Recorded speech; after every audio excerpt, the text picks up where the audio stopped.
শুভ সকাল আমার প্রিয় পরিবার। তো তোমরা সবাই কেমন আছো? আশা করি সবাই ভালো আছো, সুস্থ আছো। আজকে একটু আমার গলার ভয়েসটা অন্যরকম, কারণ আমার ওখান থেকে আসার পরে খুব জ্বর, আর কথাও বলতে পারছি না, গলাটাও ফুলে গেছে, এত ঠান্ডা লাগা জ্বর আর বলে বোঝাতে পারবো না। কিন্তু এরই মধ্যে তো শুরু হয়ে গেছে আমার ব্যস্ততা, কারণ বাচ্চাগুলোর অনেক দিনই স্কুল খুলে গেছে। 17 তারিখেই খুলে গেছে আমাদের ঈদের দিনে, কিন্তু সেদিন তো আমি আসতে পারিনি। একসঙ্গে সব কিছু যেন আমার তাড়াহুড়ো লেগে গেছে। বাড়িতে এসে ঘর পরিষ্কার করা, আবার কাচো মাজো, সব কিছুই একদম যেন একাকার। তার মধ্যে হয়ে গেছে আমার শরীর খারাপ, কিছুই করতে পারি না, সারাদিন শুধু শুয়েই থাকি। তো তারপরেও বন্ধুরা, আজকে হচ্ছে সোমবার, যেহেতু ওরা স্কুলে যাবে, তো রান্নাটা তো সকাল সকাল করতেই হবে। আমি যদিও কোনো কিছু কাজ করিনি, ওরাই করেছে, তো তবুও বসে তো সবজিটা কি রান্না করবে না করবে এটা তো ওদেরকে করে দিতে হবে। তো পটল ছিল, পটলটা কেটে নিলাম, মসুর ডাল দিয়ে আলু দিয়ে করব প্রতিদিনের মতো। সকাল সকাল উঠে সব কিছু গোছানো হয়ে গেছে, আমি পড়ে আছি, কিন্তু ওরা সব কিছুই করে। আমি পড়ে থাকলেও কোনো কাজ কিন্তু আমার জন্য পড়ে থাকে না। যাই হোক, ওরা যতটুকু পারে ততটুকুই করে, ওদের মতো করে যতটুকুই পারে, তাছাড়া বলে দিতে হয়। আর কিভাবে বা বলবো, ওদেরও তো স্কুল খুলে গেছে, টিউশনিও চালু করবো 1 তারিখ থেকে ভাবছি। তো সব মিলিয়ে যেন আমার ব্যস্ত জীবন পার করছি। ওখান থেকে আসার পরে অসুস্থ শরীরের ব্যস্ত সময় পার করছি, আর বলে বোঝাতে পারবো না। শুধু এসছে যে দিনটা, তারপরের দিনে এরকম শরীর খারাপ। তারপরে এখানে হচ্ছে কি বলে এগুলো, কুলেখাড়া শাক এনেছিল কালকে, তো শাকটা ওইভাবে রেখে দিয়েছিলাম, একটু শুকনা শুকনা হয়ে গেছে, তাই না? যেহেতু শরীরটা খারাপ, বাছারও সময় পাইনি, রান্না করারও সময় পাইনি। তো আজকে পেঁয়াজ কাঁচা লঙ্কা দিয়ে ভাজা করব ভাবছি। তো রিয়াকে বললাম ছাড়িয়ে দিতে, তো 2 মা বেটি বসে ছাড়িয়ে নিচ্ছি। কথাটা বলছি, বুকে খুব ব্যথা হচ্ছে, বুকটাতে টান পড়ছে কথা বলতে বলতে। আর এমনিতেই তো অসুস্থ হয়েছিল, শরীরটা পুরোপুরি সুস্থ হতে যদিও পারিনি, তারপরে আবার পড়ে গেলাম। কি বলতো, এত ওষুধ খাচ্ছি, জ্বরটা কিন্তু কোনো কিছুর জন্য একটুকু কমেনি, সমানই চলছে। খাওয়া দাওয়া কাজকর্ম সব কিছুই একেবারে ভুলে গেছি। তারপরে বন্ধুরা, তোমাদেরকে একটা কথা বলি, যে অসুস্থ শরীরে পড়ে আছি ঠিকই, কিন্তু তোমাদের কমেন্টগুলো তবুও চেক করছি। একটা দিদি কমেন্ট করেছে যে আমি নাকি মহুয়া দিদি, প্রবাসী ঘরকন্যা মহুয়া দিদির বাড়িতে গেছিলাম, লুকিয়ে লুকিয়ে ভিডিও করছি। তো দিদি তোমাকে বলছি দিদি, যে লুকিয়ে কেন ভিডিও করব? আমার বাড়ি আর দিদির বাড়ি খুব পাশাপাশি। তাছাড়া আমি যখন ছিলাম না, দিদি যখন এসছিল, দিদির সঙ্গে আমার খুব সুন্দর যোগাযোগ ছিল। যে আমাকে যদিও খুব দ্রুত আসতে বলেছিল, যে আমি কিন্তু আসতে পারিনি, শুধু সপ্তাহের পর সপ্তাহ ট্রেনটা মিস করছিলাম। কারণ ওই ট্রেনটা ধরতে গেলে, যেটা মেদিনীপুরে এসে দাঁড়াবে, সেটা যদি ধরতে যাই তাহলে আমাকে ভোর 3টায় উঠতে হতো। আর নর্থ বেঙ্গলে যে কত ঠান্ডা সেটা তোমরা বুঝতেই পারো। প্রতিদিন ঝড় বৃষ্টি প্রতিনিয়ত হয়ে যাচ্ছে, গায়ে কাঁথা দিয়ে ঘুমাতে হতো রাতের বেলা। কিন্তু যাই হোক, কোনো কারণে 2 সপ্তাহে মিস করেছি। যখনই দিদি মেদিনীপুরে ঢুকে গেছে, তখনই খুব সুন্দর যোগাযোগ ছিল। তো দিদি বলবো যে তোমরা ঠিকই আছে বলছো কথাগুলা, কিন্তু না জেনে আমার মনে হয় কাউকে দুঃখ দেওয়াটা অতটা ঠিক হয়নি।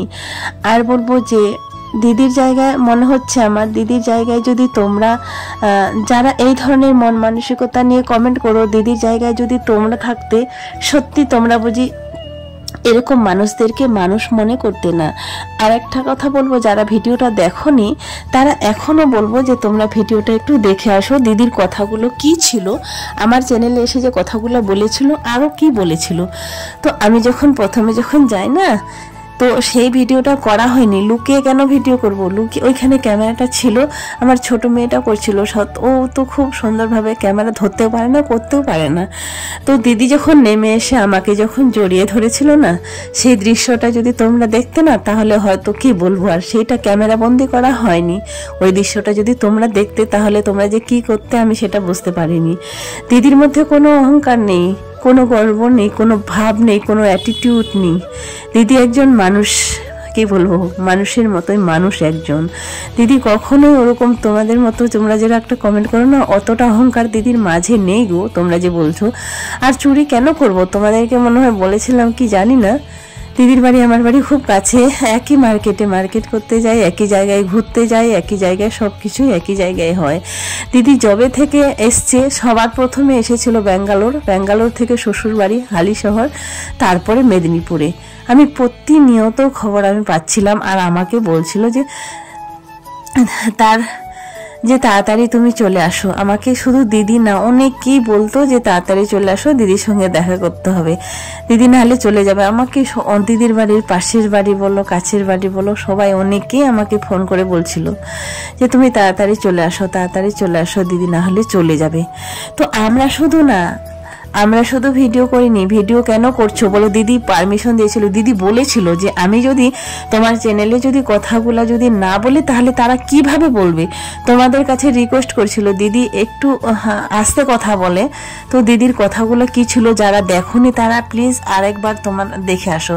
আবার বললো প্লিজ যারা এই ধরনের কমেন্ট করছো, দিদি শুধু কথাগুলো কি বলেছিল সেই কথাগুলো বলে আসবে। আর অতটা আমি ক্যামেরা করতে পারিনি যতক্ষণ দিদির সঙ্গে কথা হয়েছিল। আমি বাইরে বেরিয়ে গেছি, তবু রিয়ার সঙ্গে জড়িয়ে ধরে অনেকক্ষণ কথা বলছিল।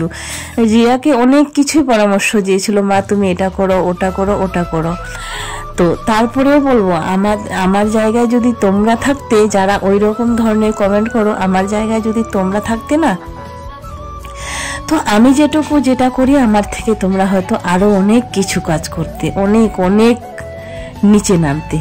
আমি যেই জায়গাটায় আছি না, খুব ভালো আছি। শুধু দিদির সঙ্গে দেখা করতে গিয়েছি, এটাই শুধু তোমরা খারাপ ভাবছো, এটাই এরকম কমেন্ট করছো। আমি শুধু দিদির বাড়িতে মনে হয় 20 মিনিটের মতো ছিলাম, তার মধ্যে কতজন দেখা করতে এসেছিল জানো? 20 জনেরও বেশি। শুধু আমি না, অনেকজন এসেছিল, অনেকজন দেখা করতে। দিদি যেটুকু সময় ঘুমিয়ে থাকে, একটু রেস্ট নেওয়ারও সময় পায়, কিন্তু কি বলতো, ততক্ষণ মানুষ বাইরে ওয়েট করে থাকে যে দিদির সঙ্গে কখন দেখা করবে, দিদি কখন আসবে।